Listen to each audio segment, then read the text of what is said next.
All right, we have a relatively busy agenda, so we're going to get started. Good morning, everyone. My name is, and welcome to the Renew Wisconsin webinar on the 2022 to 2028 Strategic Energy Assessment. This marks the second time that Renew has organized a webinar on the Strategic Energy Assessment, which the Wisconsin Public Service Commission is required to undertake every 2 years.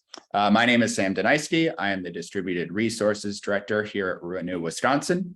For those of you that are unfamiliar with our organization, Renew is an independent, state-based nonprofit corporation that works to advance renewable energy goals in our state. We are based in Madison, and since 1991, Renew and our members have worked to increase access to and development of renewable energy resources in Wisconsin to power homes, businesses, and vehicles. I'd like to go over a few housekeeping items before we begin. First of all, if you have questions during the presentation, you can use either the chat or the Q&A functions, both of which can be found at the bottom center of your Zoom screen. We will have some time at the end of the presentation for a question and answer session, but you can submit questions via the chat or the Q&A function at any time. If the question is relevant to a specific slide or if it is appropriate to answer at that time, we'll do our best to answer those questions as they come in. Finally, today's webinar is being recorded and distributed later for those who cannot attend, or if you would like to go back and review the webinar at a later time. So at this point, I'd like to hand the virtual microphone over to my colleague, Michael Vickerman. Michael does not need an introduction, but Michael is the policy director here at Renew Wisconsin, and he will be walking us through the details of the strategic energy assessment. So at this point, Michael, please take it away. Thank you so much for that very nice introduction, Sam, and it's a pleasure to be here to talk about the strategic energy assessment. Sam did an excellent job of summarizing what Renew is and why we are engaged in this particular activity. So next slide, Sam.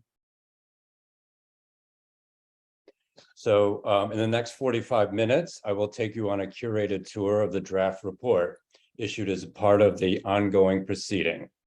And that will leave hopefully 10 to 15 minutes for questions.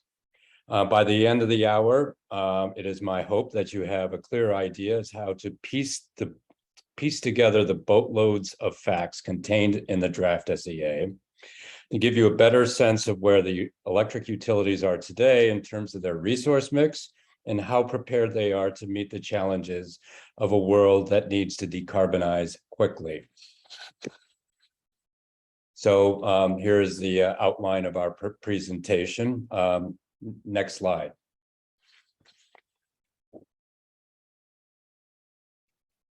So while the draft report provides the bulk of the material I'll show here, I will bring in data sources from other PSC proceedings as well as outside sources over the course of this presentation. In my opinion, it is absolutely necessary to bring in outside information sources in order to fit the pieces together, including in some cases creating the pieces that need to be fit together. Next slide. So the SEA is a requirement under state law established about 24 years ago. It replaced the advanced plan process, which was a form of integrated resource planning process, a very public, very data intensive mechanism, but it was done away with in 1998. And instead we have this particular process, which is unfortunately the closest thing we have to electric utility planning. It is a public process. On the reports are updated every 2 years, and it looks out over a 7-year window. But the most important change in that law that created the SEA is that it prescribes the Public Service Commission from issuing orders based on that report's contents and conclusions. It is basically an information gathering process. Next slide. And the same law that created the SEA spelled out the priority areas to be examined by this document: the adequacy of electric supply, affordability of electric supply, reliability of electric supply, and environmental impacts. The PSC can inquire about other matters if they are related in some way to those four cornerstone areas. Next slide. So here's how this particular process works. The draft report came out in the second half of June. We are here to talk about the contents of the draft report in hopes of giving you some guidance into the comments you might want to prepare and submit on the strategic energy assessment. Those comments are due August 30th. And then from there, the staff gathers up the responses from the public and considers their relevance to what they think needs to be in the final document. The final report is issued in October of this year, and then the whole process begins again next year in the fall. You would think that not much will change from 1 2-year cycle to the next, but hopefully this slide deck will show you that a lot can happen in just a narrow time window. Next slide. All right, so here are a few specifics about this particular iteration. The data that the utilities provided to the Public Service Commission came in last fall, November, December.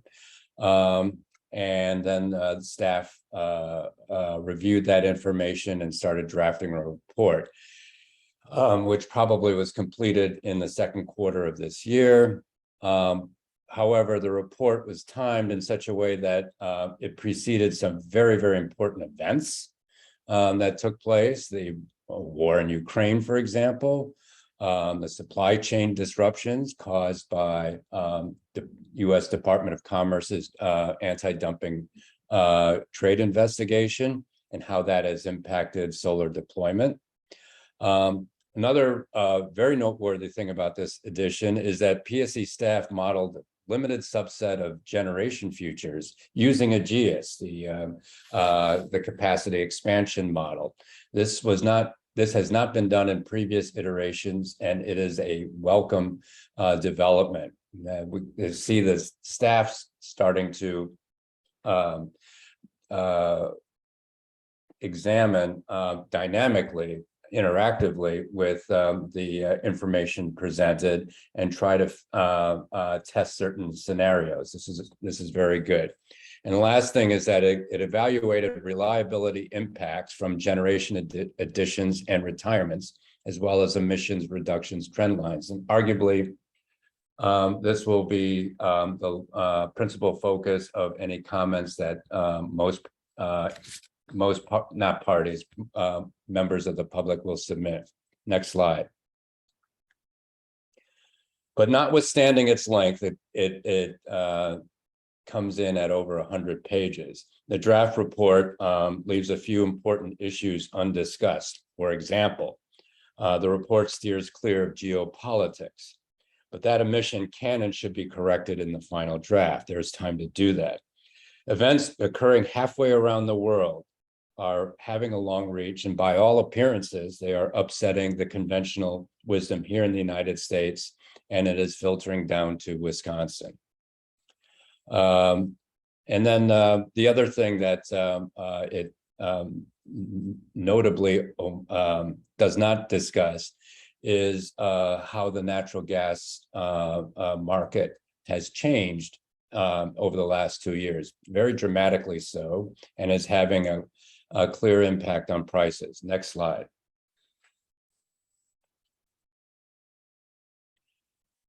There are passages in this report where it's intimated that the increased use of renewables will compromise Wisconsin's reliability. this slant unfortunately emerges in the modeling runs performed by PSC staff. And so the tentative conclusion from that is it's going to take a lot more a renewable capacity to perform the same reliability service as fossil generation that it seeks to replace. Other things that it does, or other omissions and weaknesses I'd like to point out, is that it really doesn't convey the degree to which Wisconsin is dependent on new transmission to greatly increase access to renewable energy supplies. More than half of the state's renewable generation that's used to fulfill the renewable portfolio standard comes from sources out of the state. The community solar discussion is pretty anemic, and it does not reference what other states have done to develop a policy to promote this particular structure of solar. And while the document has a great deal of useful information on distributed energy resources, it really doesn't take that information and incorporate it into its outlook, or the modeling runs, or anything else that might influence its presentation of just how affordable and reliable Wisconsin's energy future looks to be. Next slide. And then, needless to say, the draft assessment doesn't reference the Inflation Reduction Act, the landmark legislation that has already cleared Congress and will likely have been signed into law by the time the comment deadline rolls around on August 30th. Fortunately, the staff can bone up on the Inflation Reduction Act and try to work that into its perspective. Next slide. Okay, in my view, this is the biggest missing element from the report, which is the volatility of natural gas pricing. Right now, natural gas is on the wholesale market is selling for about $8.50, and a year ago it was selling at about $3.80. So that's more than double. And there's a really good reason why that is happening. Next slide. The reason is simply that the United States has become the world's leading exporter of natural gas. The price is now subject to market pressures, demand all over the world. Customers on this side of the Atlantic or Pacific Oceans are no longer insulated from what goes on overseas.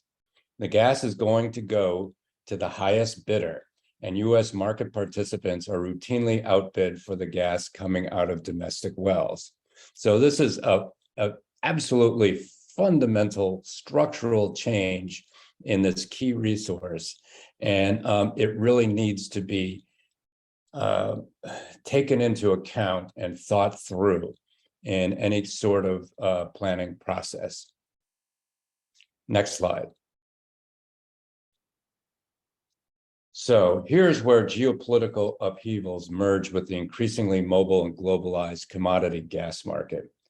So given Russia's penchant for mixing blackmail with business, it is reasonable to assume that European demand for US natural gas will not let up, and that domestic producers will strive to export every last therm over the foreseeable future. Europe is really scrambling right now to secure enough supplies to tide them through the winter, expecting further supply disruptions from Russia. Next slide. All right, but these numbers, especially in the bottom row, tell a very, very important story, and it is perhaps the most underreported trend in the energy world. 6 years ago, so it's the arrow to the left, liquefied natural gas export capacity from the United States was a statistically insignificant phenomenon. Remember, the United States produces about 90 million cubic feet of gas a day. So 184,000. That number there is pretty insignificant. So look over to the right, and you can see that number has increased by a factor of 20. So combined with exports to Canada and Mexico, exports are closing in on 10% of domestic output. And this capacity is expanding furiously. There are many applications for new LNG terminals, and some of them have started construction. Next slide.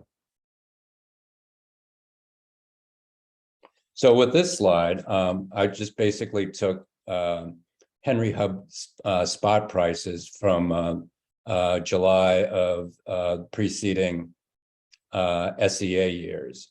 And so you can see that the previous decade was a remarkably sedate time for natural gas markets. And it's my view that it induced a kind of a false sense of security about how natural gas was going to be. And it certainly behaved that way in part because it was responding to simply a continental market and not a global market. But the series of nonlinear events starting in March 2020 have fundamentally altered the marketplace.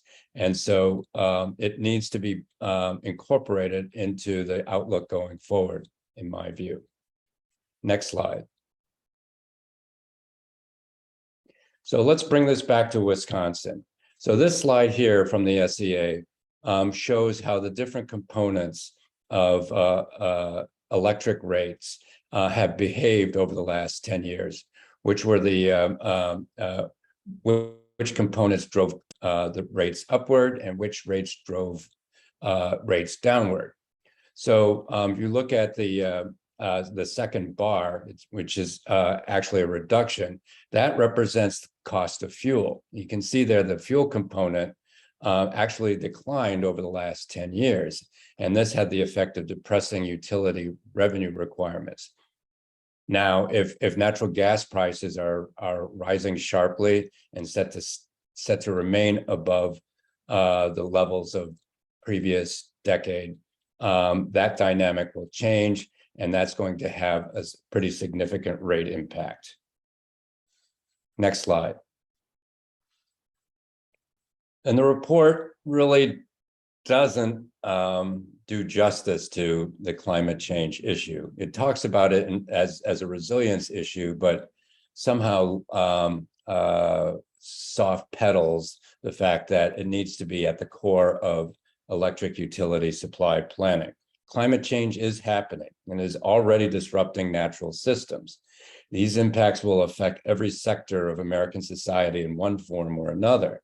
The ongoing decline in water levels at Lake Mead and Lake Powell will likely trigger rounds of triage, cutbacks in water usage necessary to preserve hydro generation capacity. Colorado River is a large source of electricity from the dams that are that impound water, Lake Mead and Lake Powell. But those measures may not be enough. And then looking at the image on the right, decades of strip mining have compromised the ecological integrity of Appalachian uplands to the point where flooding after heavy storms will become a commonplace event. Next slide. All right, so now we're going to step back from the global changes and zero in on the Wisconsin picture. And it is, for me at least, I wish the SEA would be structured a little bit more in terms of a narrative and present some of the data as a chronology, and would be very helpful to people reading the document if the document were structured so that it presented what has changed since the last SEA 2 years ago. So next slide, please. Let's ask ourselves that question. So we see really evidence of a very busy time at the commission, reviewing solar farm CPCNs, applications from utilities to acquire solar, even a wind project, a new gas-fired power plant. It approved a resilience service, a storage and microgrid service from Northern States Power of Wisconsin, several utility-provided EV charging services, and $17 million in Office of Energy Information grant funding to promote solar and storage, energy efficiency, and planning. This is, though it's not a complete list, this is a fairly impressive set of achievements by this agency, and it should be noted in the report, at least the final report. It's not in the draft. Next slide. And so then that brings us to what is on the commission's plate right now. What are the pending dockets? And we can see that the clean energy transition is still continuing apace. There are 4 solar CPCN applications totaling 800 megawatts, and a fair amount of utility applications to acquire that solar, along with battery storage. An application by WEC Energy to acquire an existing natural gas plant. And then there are these investigations that are mentioned briefly, pretty much in passing, by the draft SEA. The parallel generation dockets barely get a mention. Same with the zero carbon roadmap. Interconnection rule, again, a very brief reference, and then focus on energy's 4-year planning process, and just recently 2 third-party financing petitions. So it's going to remain busy throughout this year and well into the next. Next slide. So market forces are propelling power plant turnover today. It is not anything embedded in state energy policy. The renewable portfolio standard has finished. It is no longer a driver of anything. But developers and utilities are investing in solar farms because the economics today strongly favor zero fuel cost resources. And the SEA does acknowledge that this is happening. The solar farm that you see on the right will be online out sometime in the 4th quarter of this year. It's basically finished. So given the way the MISO market operates, it makes perfect sense for utilities to expand their portfolio of zero fuel cost generation sources.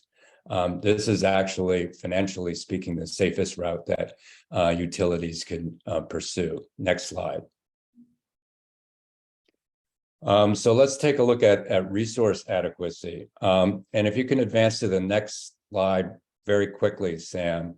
I don't know if you remember seeing this article in May, but there were a spate of media reports that took an alarmist view of the electric reliability picture in Wisconsin. And these stories, which were amplified by some anti-clean energy groups, raised the specter of rolling blackouts and service interruptions happening this summer here in Wisconsin. Now, if you can go back to the previous slide, Sam. Then the draft report came out and it basically doused this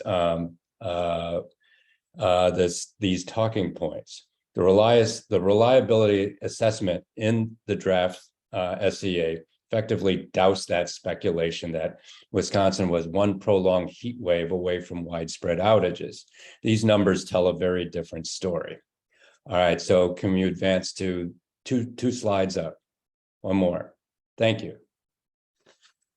So let's look at the historical data and the forecast here. You can see that there's been almost no change in electric sales from 2019 pre-COVID to 2021, which was mildly was still coming out of the reductions in usage from the year 2020. So we're pretty much back from that nonlinear event in terms of sales. In terms of peak demand, the forecast really doesn't project big changes.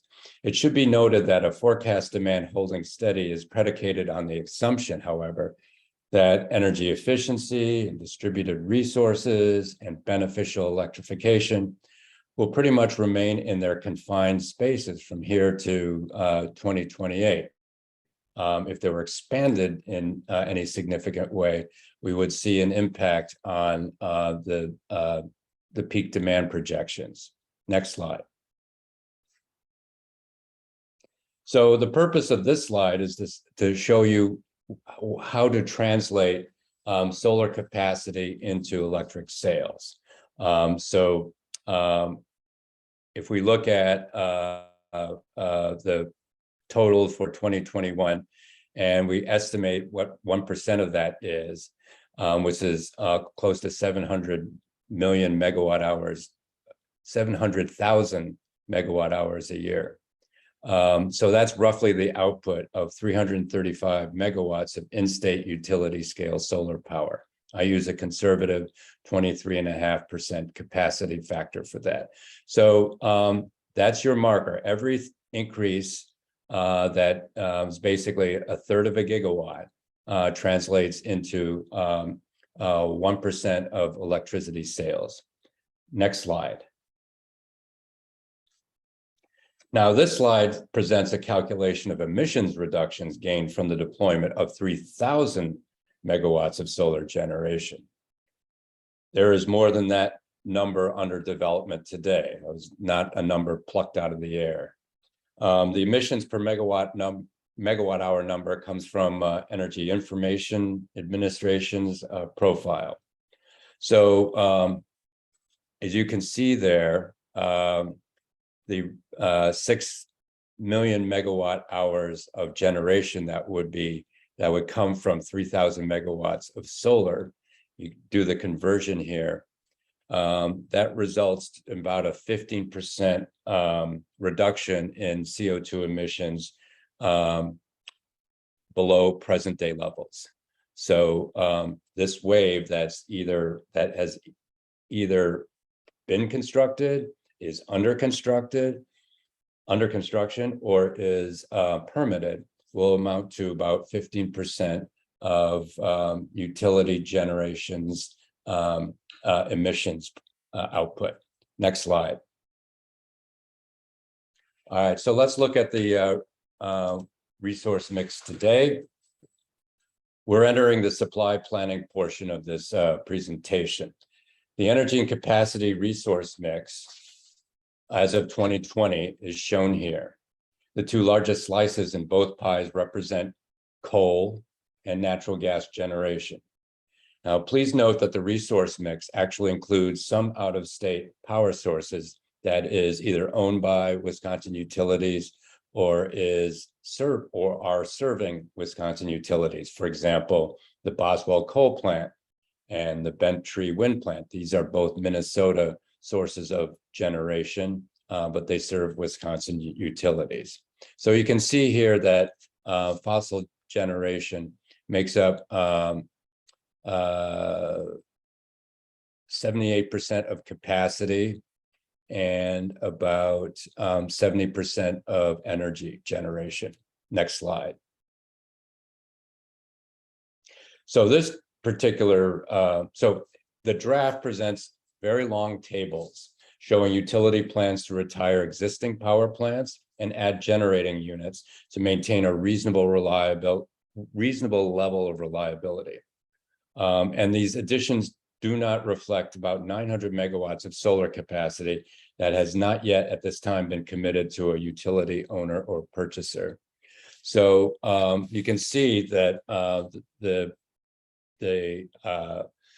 The thrust of utility acquisition plans emphasizes solar. There is some new gas generation in the mix, a little bit of wind power, and 500 megawatts of battery storage. And so when you add them all together, you get about 3,000 megawatts that's to be added. And it's slightly less than the quantity of the generation capacity that's slated for retirement. Next slide. So here is a bar chart that shows you more visual, a more compelling visual way, what these reductions will mean in terms of generation. So coal is on the left, and it will see the largest amount of reductions in output. Natural gas and nuclear will pretty much remain the same. Wind will increase very modestly. Most of the gains that you see there will be in solar. According to this chart, solar will increase to about 6.5% of utility generation by 2028. Next slide. The draft report also contains tables illustrating how much progress Wisconsin utilities have notched towards achieving their 2030 CO2 reduction goals. As you can see, some utilities have a long way to go. Much of the reductions that, by the way, the baseline here for measuring CO2 reduction is 2005. And so some of the, a significant portion of the reductions already achieved have come about through substituting natural gas for coal generation. Next slide. And here's another bar chart that visualizes the numbers appearing in the previous slide. WPL should be pointed out, that's the third grouping of bars from the left, plans to cut its CO2 emissions nearly in half by 2028. Of all the utilities, they have made the largest commitment to acquiring new solar capacity. On the other hand, it doesn't appear that where some of the utilities are planning to make big moves, for example, WPPI. And this bar chart also shows just how far that WEPCO, We Energies, and Wisconsin Public Service need to go to meet their carbon dioxide emissions goals. Next slide. So Wisconsin Public Radio ran a story in the draft SEA in early July. And the pullout from the story attests to the increased intention and analysis contained in the draft report's energy supply and emissions sections. And so this is the new feature in this SEA, which was missing in previous iterations. And so the headline in that story was, Wisconsin's largest utilities make carbon reduction gains, but most will fall short of 2030 goals. Next slide. So what you're looking at here are pie charts from the most recent Renewable Portfolio Standard Compliance Report. And so I updated, these are 2021 images. As you can see, Wisconsin electric providers rely on out-of-state renewables to supply most of the electricity they sell. Basically, 60% of their renewable generation comes from other states. Over time, we believe the in-state renewable energy slice will grow and perhaps equal the imported renewable energy slice. But right now, the amount of out-of-state wind is 14 times higher than the amount of in-state solar, and that's depicted in the pie chart on the right. Non-Wisconsin wind 55%, Wisconsin solar 4%. Next slide. So here's a table that was compiled from the 6 most recent RPS compliance reports. It would be an understatement to describe renewable generation in Wisconsin, with reliance on renewable generation in Wisconsin, as unequally distributed across utility boundaries. As you can see here, pardon me, NSPW is well ahead of its Wisconsin peers. While it greatly expanded its renewable portfolio in the last 5 years, other utilities, for example, the WEC energy utilities, which are in red and highlighted, have added very little renewable energy to their portfolios since 2017. They're just getting started. Their climb towards a carbon-free future will be very, very, very steep. Next slide. All right, so PSC staff modeled 3 futures extending out to 2039, well in excess of the 7-year window that SEAs usually operate under. This is the first time we've seen any AGEIS modeling of electric supply scenarios in the SEA, so kudos to the to PSC staff for doing this. I'm going to call your attention to 2 noteworthy aspects of this exercise. The first is the assumption that there is a tight correspondence between emissions reductions and load growth. You see that as the reductions increase, load growth goes higher. And there's probably a good reason for that, but unfortunately, it's just not expressed in the draft. And so as a result, that correlation leads to the quantity of replacement capacity envisioned in the modeling going higher and higher and higher. And that explains why we have such a high bar in future number 3 for wind power. You'll note that the default setting basically relies on natural gas, solar, and a little bit of solar and storage. And the higher the reduction that was modeled, the more renewable energy and storage was brought into the picture. Next slide.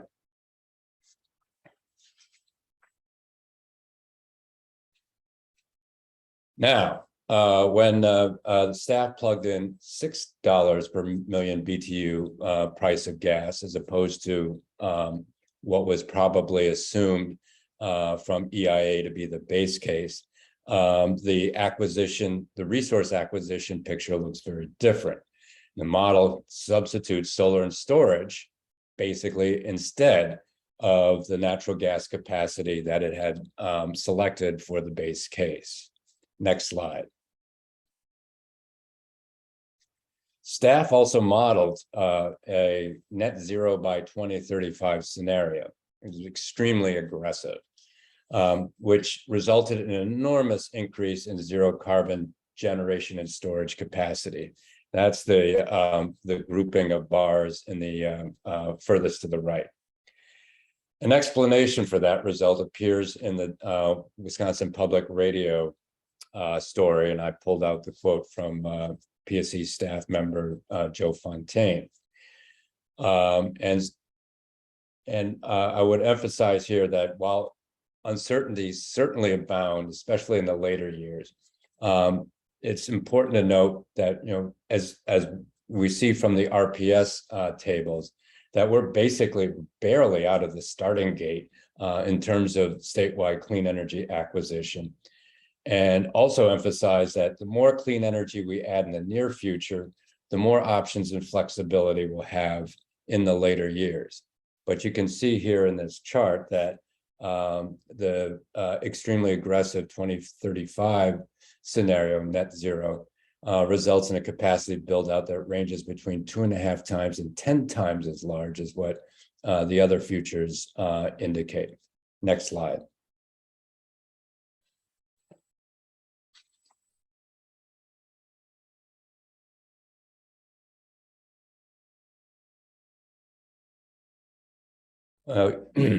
Here's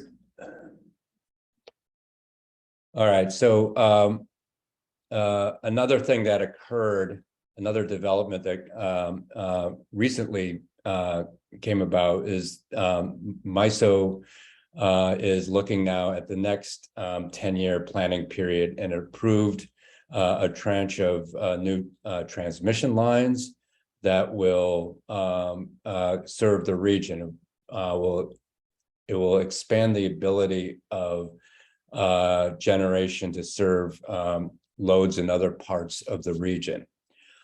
This build out includes a new 345 kV line in Wisconsin and a connection to Minnesota.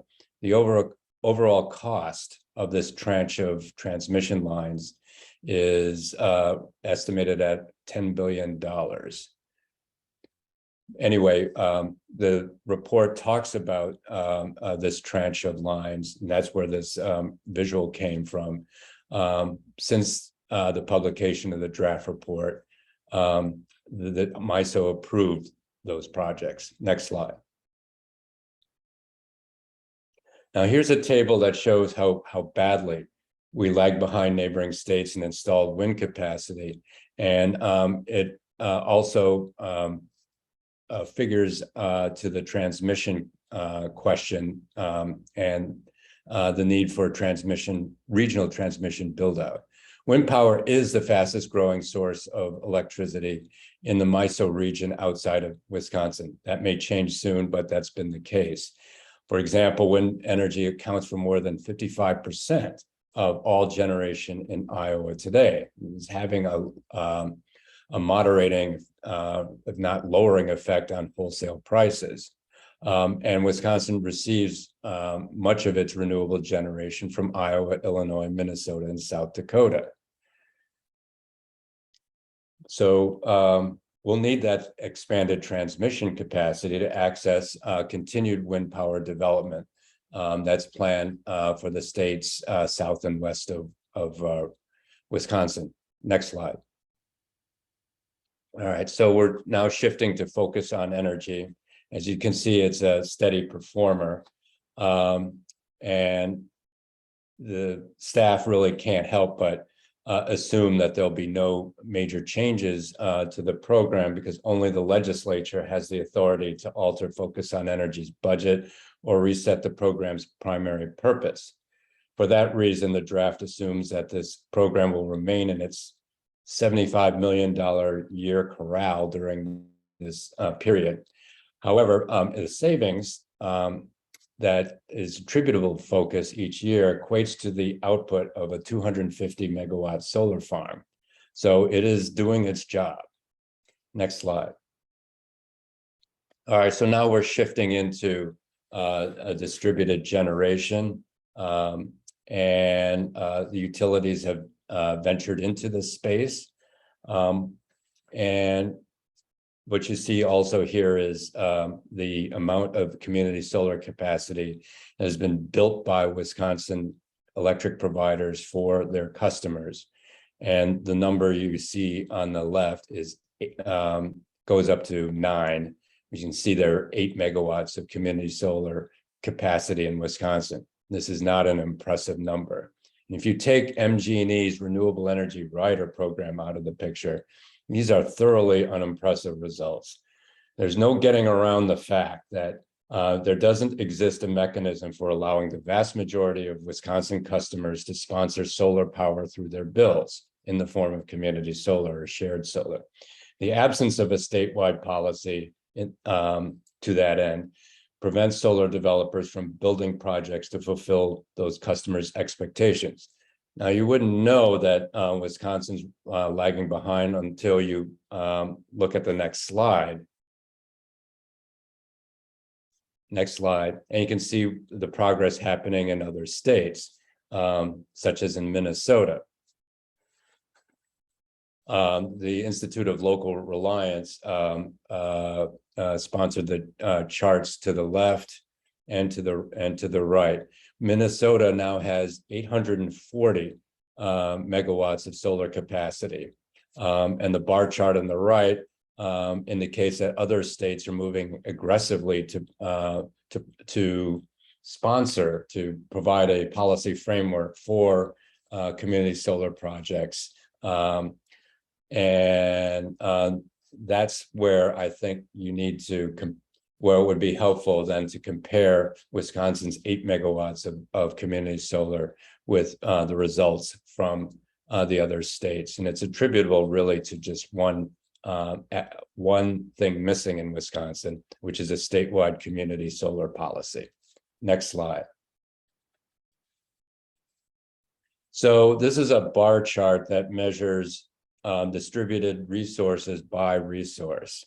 And the yellow band that starts to increase in size as you move from left to right represents solar. And is definitely the resource that is seeing the fastest growth.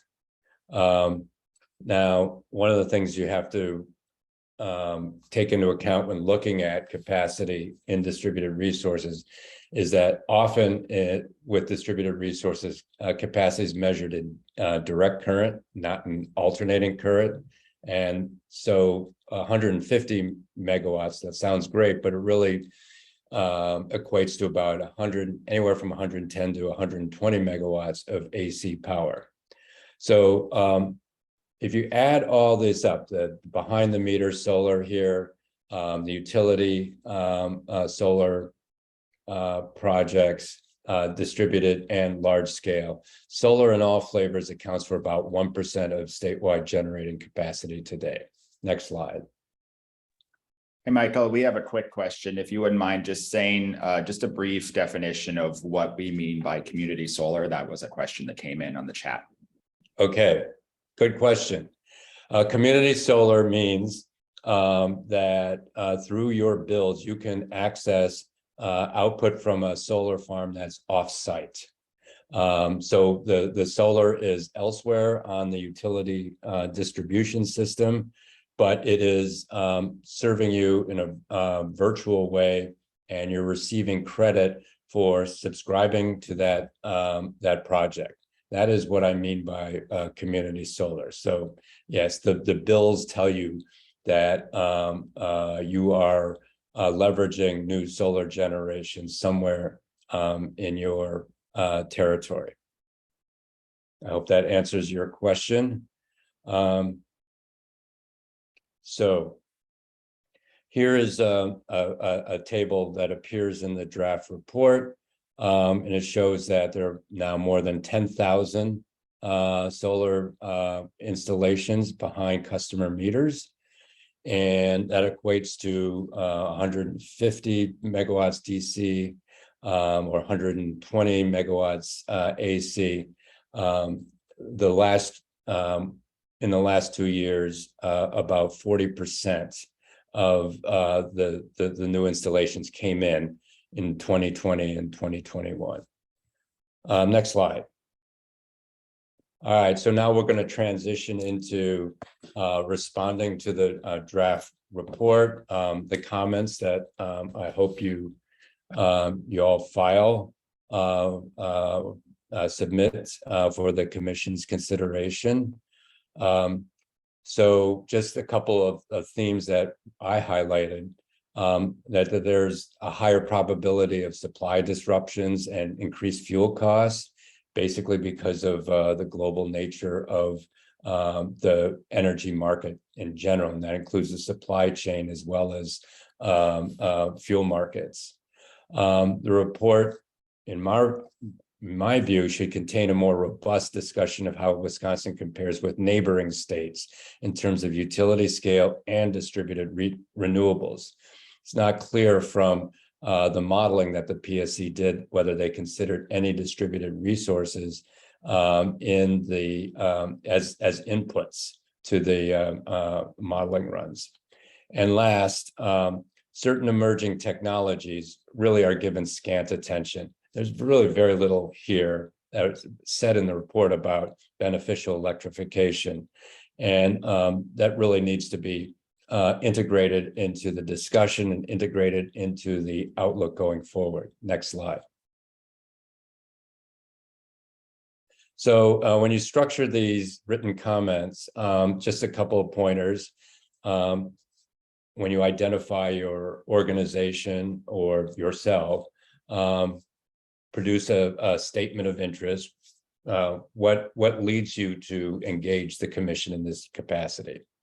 If you're planning to critique, you might include a critique of a documents section that relates to the organization's interest, and I provide an example, and then follow up with recommendations for future lines of inquiry and actions.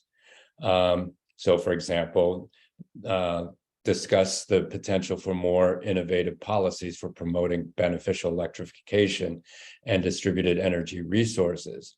That could be a theme of your comments, for example. Next slide. Here's a list of entities that provided comments in the previous round, which is a great expansion compared with the iteration before that in 2018. And you might want to look at the comments that are posted in the in that particular docket, 5 ES 110, and see what some of these entities had to say.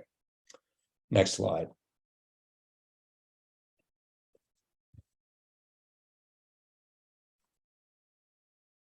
So in 2021, the PSC opened its zero carbon roadmap investigation, further heightening the potential for public engagement. With the Inflation Reduction Act about to become law, this is a propitiously timed opportunity to urge faster action and better policies from the PSC for moving utilities and their customers away from fossil fuels. Next slide.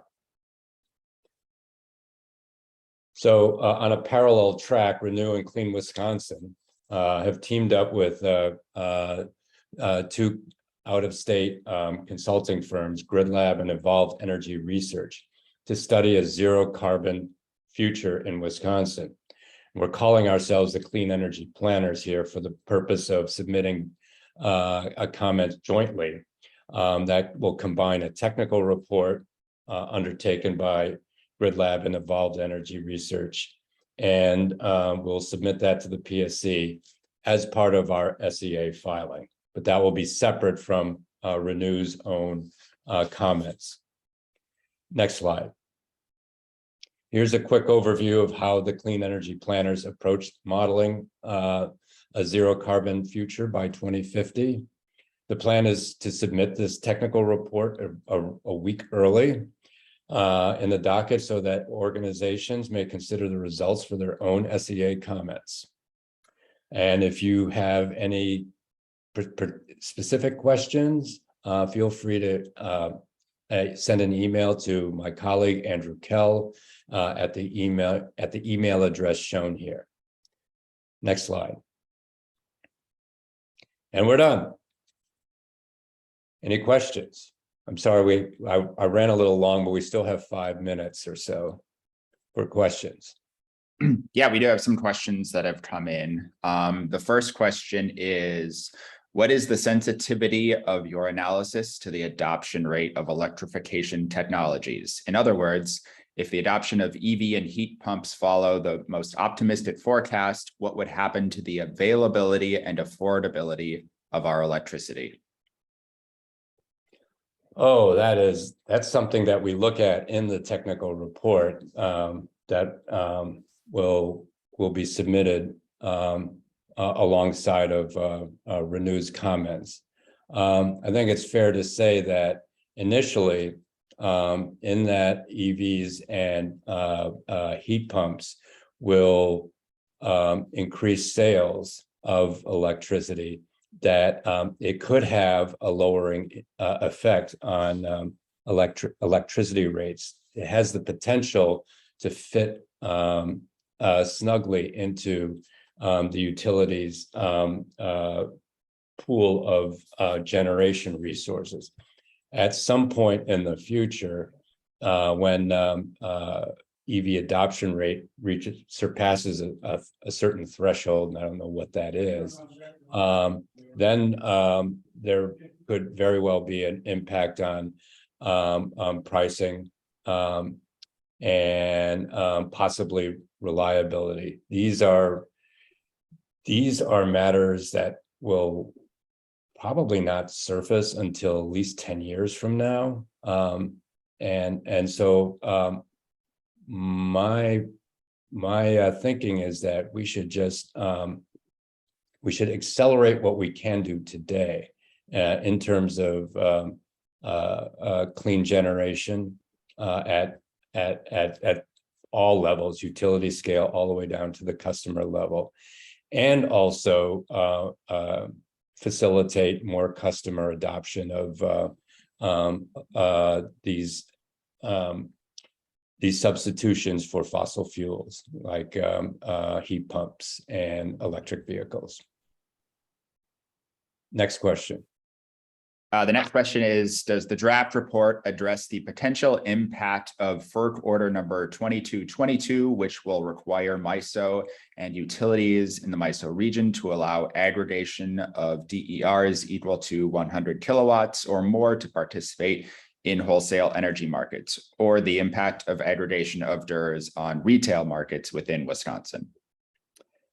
And the answer is only in passing, and not in any sort of substantive way. It just basically notes that FERC order is out there and it could have an impact, but no analysis is provided on what that impact could look like.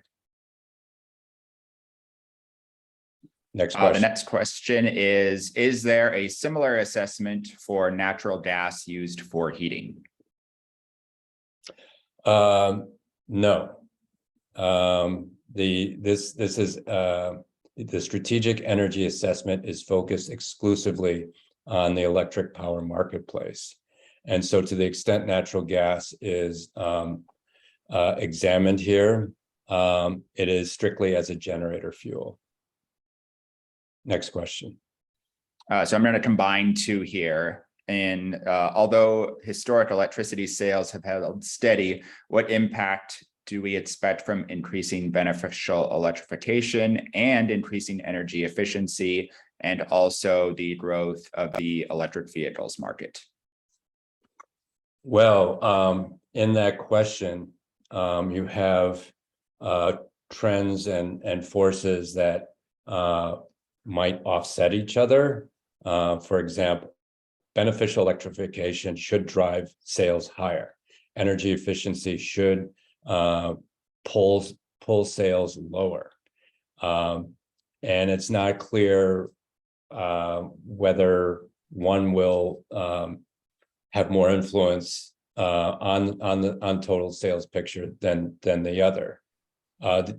This just highlights the fact that supply planning really has to involve a lot of what ifs and scenario casting to adequately think through a certain set of conditions that might lead to a faster generation turnover or slower generation turnover or greater adoption of electrified transportation or lesser. And so you could easily come up with a dozen or so different scenarios that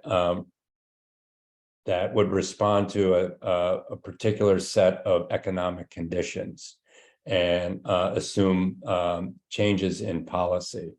And so when the utilities now are shifting more towards the scenario-based platform for supply planning, and I think that actually is a step in the right direction. It leads to a more robust analysis, and it certainly would lead utility to thinking in terms of resource diversity and avoidance of large-scale risks that would come about through, for example, over-reliance on natural gas.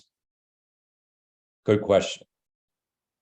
All right, we're at time, so I think we have, we can do maybe one more question. I apologize to all the questions that were asked that did not get answered. But the last question is, you mentioned that the report does not include the IRA, which includes new methane costs, a major emission from natural gas. Would you recommend mentioning this in our analysis? I think probably comments alongside the high cost, high probability of supply disruptions of natural gas. I think that, well, that is certainly a risk to natural gas suppliers, the extraction and production side of the industry, and also potentially to pipeline companies like Enbridge. I'm not sure what its impact could be on electric utilities by the time the gas reaches the flow gates into the utility distribution system. It's pretty well sealed, and there aren't many leaks that occur from that point on to the customer, to the customer's premises. So I would say it's up to you, but it is definitely a matter that might result in higher gas prices, simply to cover the costs of complying with that provision and avoiding penalties.